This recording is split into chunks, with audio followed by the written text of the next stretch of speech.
Holofernes. Solo con oír ese nombre se sentía un escalofrío recorriendo la espalda.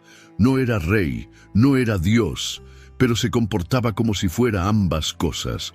No se sabe exactamente dónde nació, ni el pueblo que lo vio nacer, pero se dice que, desde muy temprana edad, ya tenía un brillo inquieto en los ojos.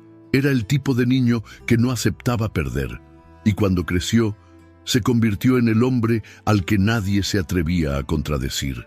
Fue elegido a dedo por Nabucodonosor, el poderoso rey de Babilonia, para liderar su ejército. Pero no era solo por su fuerza o su estrategia, era por su sed de conquista. Tenía algo en los ojos que mezclaba odio y placer cuando veía una ciudad derrumbarse. Y Nabucodonosor lo sabía. Sabía que para infundir miedo en quienes se resistían, necesitaba a un hombre así, un instrumento de guerra, un puño cerrado. Suscríbete al canal para ver más historias bíblicas emocionantes y activa la campana de notificaciones para no perderte ningún video. Si este contenido te llega al corazón y quieres apoyarnos, no dudes en hacer clic en el botón "Gracias, amigo". Toda ayuda es bienvenida y hace una gran diferencia. En el campo de batalla, Holofernes no hablaba mucho. Él ordenaba. Y cuando hablaba, su voz tenía el peso de 1000 espadas. Los soldados le obedecían casi sin pensar, no por lealtad, sino por miedo. Y el miedo era su mayor baza. Su nombre comenzó a difundirse, primero entre los mercaderes, luego en las historias que se susurraban en las puertas de las casas. Ahí viene Holofernes, decían, y los padres escondían a sus hijos, los ancianos rezaban, y los fuertes huían. No era solo un general, era una señal de que la destrucción estaba cerca, pero ningún hombre, por cruel que fuera, imaginaba que un pueblo pequeño, enclavado en las montañas de Judea, se atrevería a resistir. Y mucho menos que allí, entre las casas apretadas y los corazones oprimidos, se escondía una fuerza a la que no sabía cómo enfrentarse. Porque el siguiente paso de su misión no era solo invadir otra ciudad, era enfrentarse a un tipo de batalla que ni siquiera su espada sabría resolver. ¿Quieres profundizar en tu vida espiritual? Haga clic en el primer comentario y obtenga ahora su guía de ayuno y oración y transforme su vida espiritual. Descubra el poder del ayuno y la oración para experimentar una verdadera transformación. Nabucodonosor no era el tipo de rey que aceptaba un no por respuesta. Cuando decidió que quería dominar el mundo conocido, envió un mensaje sencillo: o se someten o desaparecen. Y a quien puso al frente de esta misión fue a Holofernes, su general más temido, más leal y más despiadado. La orden fue seca, sin rodeos. Ve al oeste, conquista todas las naciones que se negaron a obedecerme y pon a Judea de rodillas. Así de simple. Holofernes no cuestionó, no dudó. Para él era una oportunidad más de demostrar que podía aplastar cualquier resistencia como si fuera cáscara de huevo. Cuando partió, no se llevó solo soldados, se llevó una avalancha. Eran miles y miles de hombres, armados hasta los dientes, marchando con pasos pesados que hacían temblar la tierra. Cada ciudad que cruzaban, cada territorio que atravesaban, quedaba en ruinas. Y todo ello en nombre de Nabucodonosor. Pero, para ser sinceros, no era solo obediencia. Había algo más detrás de esa sed de guerra. Era como si Holofernes disfrutara viendo el miedo en los ojos de la gente. Con el tiempo, la fama del general se convirtió en un susurro constante entre las caravanas y los campamentos. No perdonaba a nadie, ni a mujeres, ni a niños, ni a templos, ni a culturas. Por donde pasaba, dejaba silencio y cenizas, y cuanto más avanzaba, más se sentía invencible. Pero en medio de ese camino de destrucción, había una piedra que aún no había pisado: Betulia, una pequeña ciudad, casi olvidada en el mapa, pero que se encontraba en un punto estratégico para quien quería llegar a Jerusalén. Holofernes sabía que no podía simplemente ignorarla, y entonces decidió que la destruiría con paciencia. Porque a veces, para doblegar a alguien, no hace falta gritar, basta con apretar hasta que el alma pierda el aliento. El ejército de Holofernes era como una nube oscura que lo engullía todo a su paso. Marchaban día y noche, como si la tierra misma temblara de miedo. Las botas golpeaban con fuerza, los escudos brillaban bajo el sol y el sonido de las marchas se convertía en una pesadilla en las ciudades vecinas. No pedían paso, lo tomaban. Y cuando lo tomaban, no dejaban nada más que humo y llantos perdidos en el viento. No solo quería ganar, quería humillar. Holofernes disfrutaba viendo a los reyes arrodillados, a los líderes arrastrados por las calles, las banderas quemadas en el suelo. Era como si coleccionara las derrotas ajenas. Destruía cosechas, envenenaba fuentes, echaba sal en los campos. No le bastaba con vencer, quería asegurarse de que nadie se levantara. Y con cada ciudad destruida, se volvía más arrogante. Creía que el mundo era demasiado pequeño para resistir su poder. Cuando oía hablar de la fe de los judíos, de su confianza en un Dios invisible, se reía con desprecio. ¿De qué sirve la fe contra las espadas?, decía mientras afilaba la suya. Pero Judea seguía en pie. Betulia, encaramada en lo alto de una colina, era como una puerta entre él y Jerusalén. Pequeña, sí, frágil tal vez, pero obstinada como una piedra en el zapato.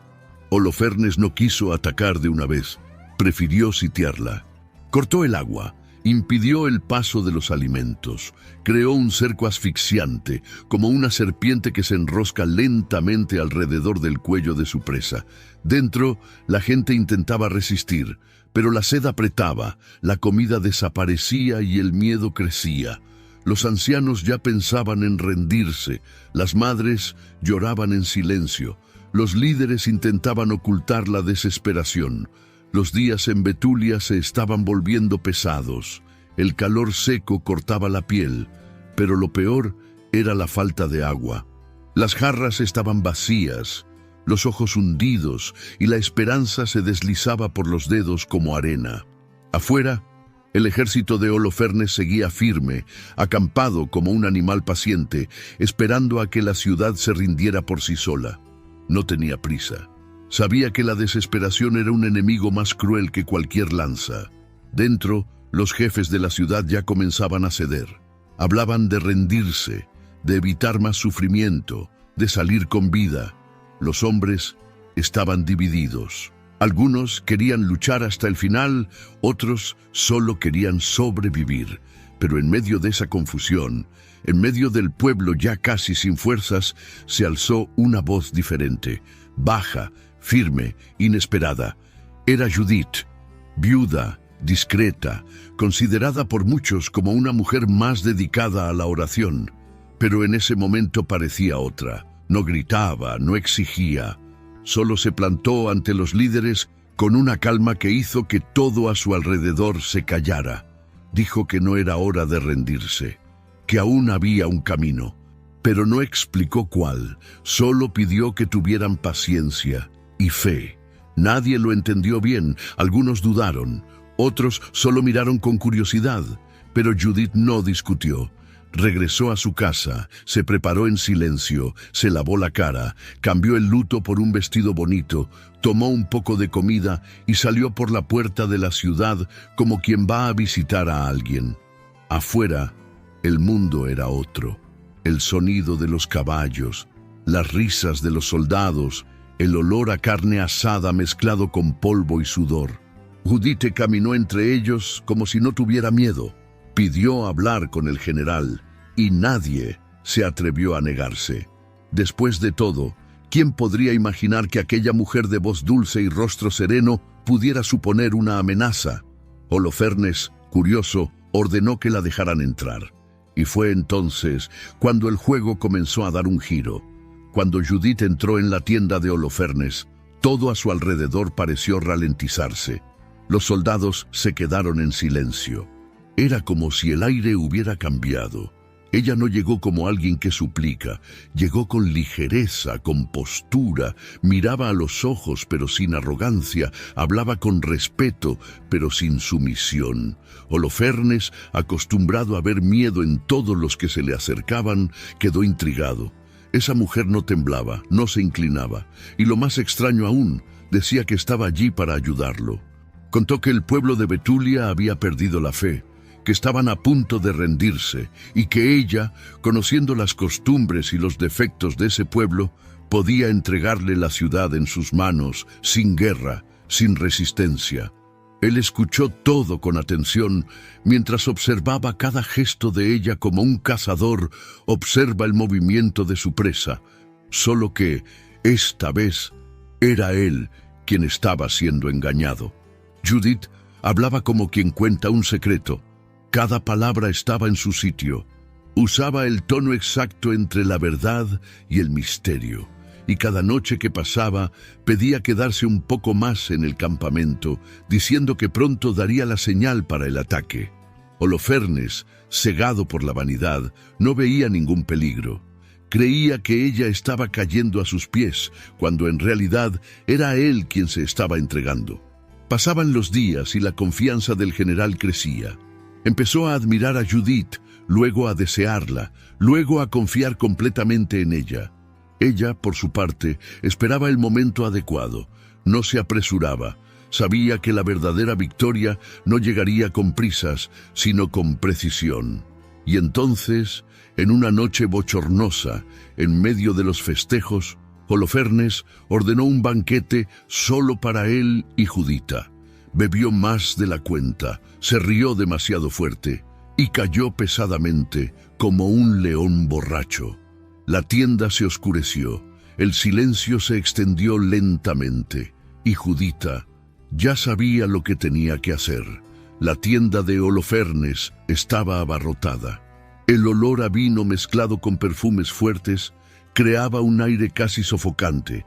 Las velas encendidas proyectaban sombras en las paredes de tela, y el sonido de las risas del general iba disminuyendo poco a poco, ahogado por la embriaguez. Él estaba allí, abandonado en la silla, con el rostro pesado, los ojos entreabiertos y la cabeza inclinada hacia un lado.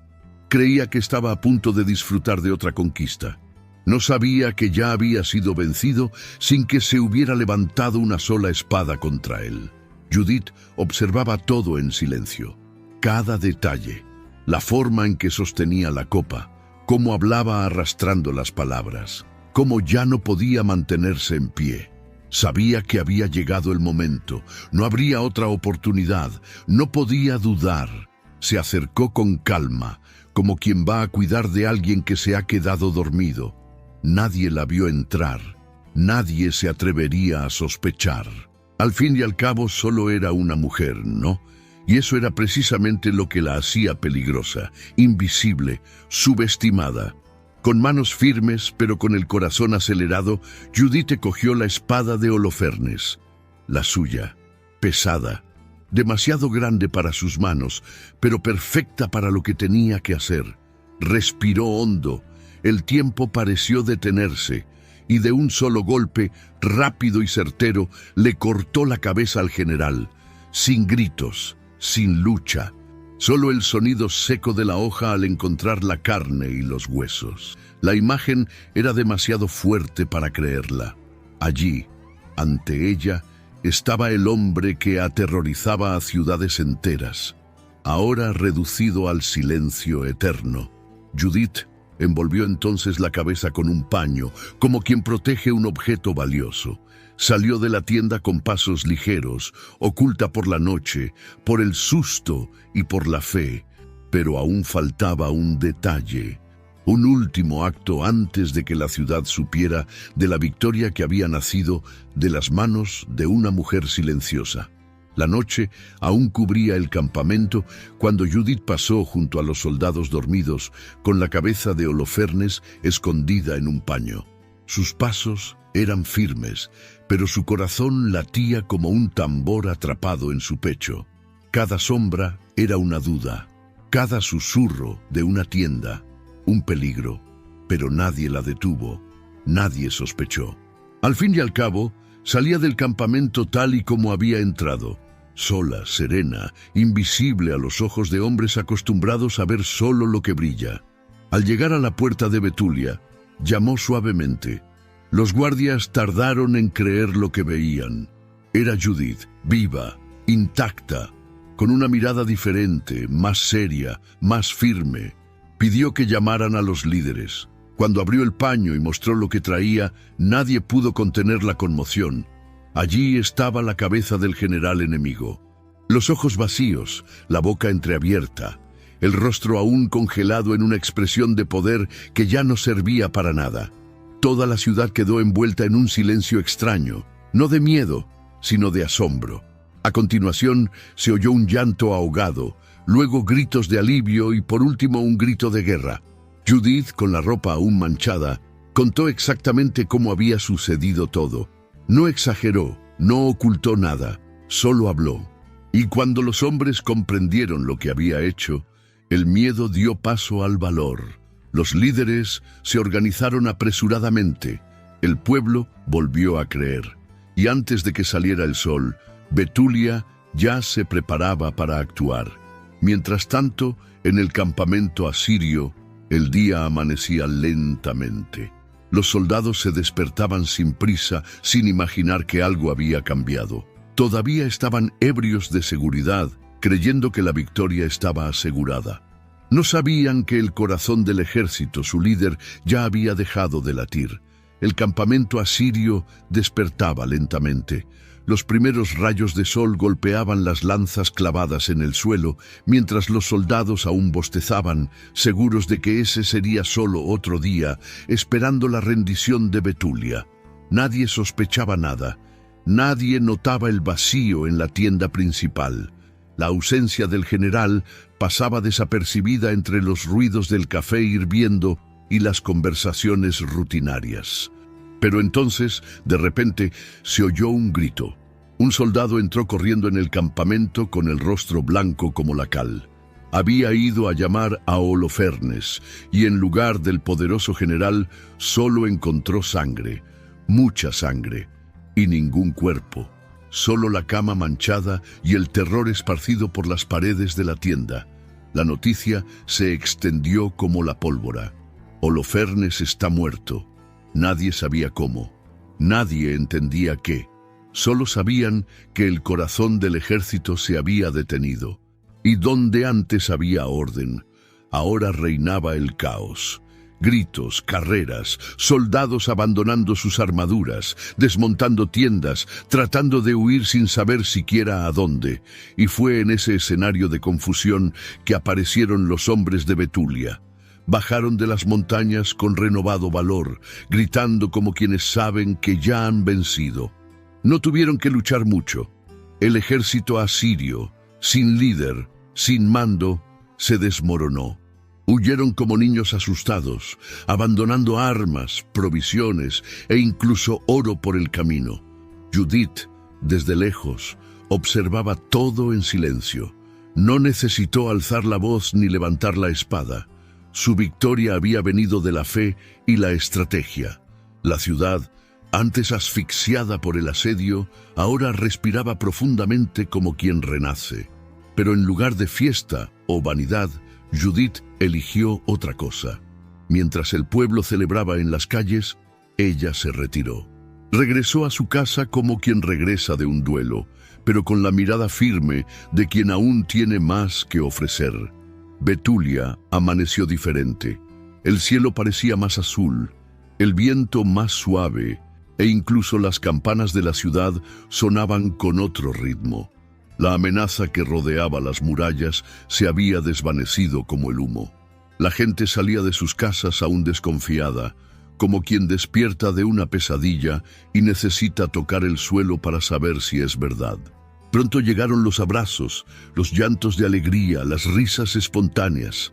Hombres que ya se estaban despidiendo de la vida ahora se unían en cánticos. Mujeres que ya no tenían fuerzas para rezar ahora bailaban en las calles. Los niños corrían libremente, como si nunca hubieran sentido miedo, y en medio de todo eso estaba ella, Judith. Pero Judith no buscó los aplausos, no levantó la cabeza, no se subió a los estrados. Caminó entre la gente con la mirada baja, recibiendo los agradecimientos con una sonrisa tímida. Cuando la llamaron heroína, ella respondió simplemente que fue Dios quien luchó por ellos, que ella solo hizo lo que había que hacer. La ciudad se reunió entonces en un gran acto de alabanza. No fue una ceremonia fría, sino un encuentro de corazones agradecidos. Cantaron, tocaron tambores, levantaron las manos al cielo. Era el tipo de celebración que no nace de la conquista, sino de la liberación. Y en medio de la fiesta Judith entonó un canto. Su voz, fuerte y serena, resonaba entre las casas de piedra. Las palabras hablaban de la justicia de Dios, de la arrogancia de los poderosos, de la fidelidad de los pequeños. Era más que una canción, era un testimonio. Y quienes la escuchaban sabían que esas palabras no provenían de los libros, sino de la experiencia. Después de eso, cuando todos esperaban que asumiera algún cargo, que liderara al pueblo, que fuera coronada de alguna manera, Judith hizo lo contrario. Se retiró, eligió el silencio. Pero su nombre ya había escapado de las murallas y comenzado a recorrer caminos que ella ni siquiera imaginaba. El nombre de Holofernes, que antes causaba miedo, se convirtió en símbolo de derrota. No era una derrota cualquiera, de esas que se explican con tácticas de guerra o fallos estratégicos. Fue una caída seca, vergonzosa, inesperada, de esas que no dejan lugar a excusas. El hombre que marchaba como un gigante, que comandaba a miles con un solo gesto, vio su fin, trazado por manos que nadie tomaba en serio. Su rostro, antes temido, ahora era recordado como el de un hombre engañado por su propio orgullo, y su historia dejó de circular en gritos de guerra para convertirse en susurros de advertencia. En cada ciudad, en cada rincón donde alguien contaba la victoria de Betulia, el nombre de Holofernes aparecía como ejemplo de lo que sucede cuando la arrogancia ciega los ojos y ensordece el corazón. Mientras tanto, el nombre de Judith crecía. No como el de una guerrera común, sino como el de una mujer que escuchó la voz de Dios en medio del caos y no tuvo miedo de obedecer. Su hazaña atravesó murallas, desiertos y el tiempo mismo. Ella volvió a su vida sencilla, sin buscar recompensa, sin exigir un lugar destacado. Pero su presencia quedó grabada en la memoria del pueblo como una cicatriz de esperanza. Y lo más curioso es que, incluso lejos de la vista, su nombre no dejaba de correr. En los mercados, en las reuniones, en las oraciones, se convirtió en un ejemplo. Y así, con la caída de un poderoso y la firmeza de una mujer que nadie esperaba, el pueblo de Dios recuperó la paz. La historia de Holofernes termina en silencio, no el silencio de la paz, sino el que viene después del error, después de la caída, después de todo lo que se podría haber evitado. No fue derrotado por un ejército más grande, ni por una fuerza mayor. Fue vencido por sí mismo, por el exceso de confianza, por la vanidad que creció tanto que le impidió ver el peligro que tenía ante sus ojos. Creía que nada le afectaba, que la fuerza era suficiente, que el poder lo respondía todo. Y esa ilusión le cegó. Ignoró las advertencias, subestimó a los débiles, se burló de la fe, se rió del nombre de Dios. Y fue precisamente por eso por lo que cayó. La lección que nos deja Holofernes no es sobre la guerra, es sobre los límites, sobre cómo el orgullo puede disfrazarse de valentía, sobre cómo el poder, cuando no tiene sabiduría cerca, se convierte en una trampa. Él creía que lo dominaba todo, pero no se dominaba a sí mismo. Mientras tanto, Judith nos muestra lo contrario.